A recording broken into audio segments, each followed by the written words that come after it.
Hey guys, what's up? In this tutorial we're going to show you how we can draw or insert a straight line into your documents, PDF documents on Drawboard. So let us get started. So guys, navigate to your document in Drawboard, and what you will need to do is click into shape here.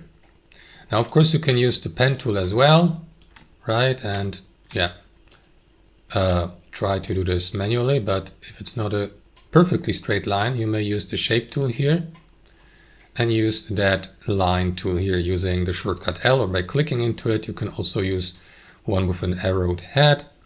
Then choose the color here, the markup color, for example. Then you will see also the thickness here, for example. Yeah, you can choose one of these or adjust the line thickness here. So let me edit or make it 10 pt. Yeah, and draw with your mouse.